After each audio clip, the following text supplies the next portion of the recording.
Assalamu alaikum, brothers and sisters. I pray you're well. But today I bring a heavy heart with the subject that demands our attention, because the reality we're witnessing is something that should deeply concern every believer. Music concerts weren't enough. Fashion shows weren't enough. And now we're witnessing something even more disturbing. Celebrities, influencers, and barely dressed performers parading through lands once known for modesty and reverence. Saudi Arabia is being repackaged, not as the land of the two holy mosques, but as a tourist playground. And still, it seems that's not enough. What's unfolding isn't just cultural change, it's a full-blown transformation. A shift from sacred to secular, from spiritual sanctuary to spectacle. This time, the Saudi government is pushing boundaries with the AlUla Skies Festival, an extravagant event running from April 18th to 27th. It promises luxury, lavish parties, and a 5-star tourist experience. But at what cost? Behind the glitz and glam, video clips of the festival have been circulating.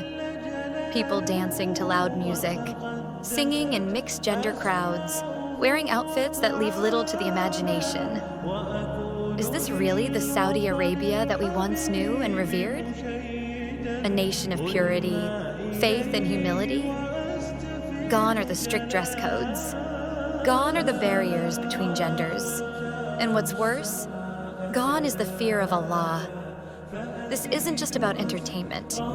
It's about forgetting who we are, and more importantly, whose land this is.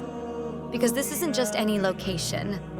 This is AlUla, a place steeped in history, and a painful one at that. It was here that the people of Thamud once lived.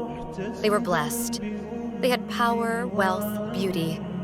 But they chose arrogance. They rejected the message of Allah, and they were destroyed. The Quran reminds us, as for Thamud, we guided them, but they preferred blindness over guidance. So, the blast of a humiliating punishment seized them. Surah Fussilat, 41:17. And the Prophet Muhammad, peace be upon him, didn't take this lightly. When he passed through their ruins, he lowered his head in sorrow. He told his companions not to enter that land without tears in their eyes. He even forbade them from drinking water from the same wells. That's how serious it was. Now ask yourself, what are we doing in that land today? We're not weeping. We're dancing. We're celebrating. We're building stages on ruins, blasting music where people once begged for mercy. We're forgetting, or worse, ignoring, the very signs Allah left for us to remember. And while this is happening, while parties rage on in AlUla, Gaza burns. Our brothers and sisters there are being starved, bombed, and crushed under rubble.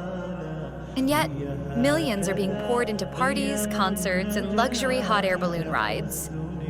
What kind of world are we living in? It's time to wake up, to reflect, to question what kind of future we're building, not just for ourselves, but for our children, for the Ummah, and for the soul of a land that was once a beacon of light. May Allah forgive us. May He guide those in power. And may He not let our hearts become hard while the signs are still clear in front of us. Ameen.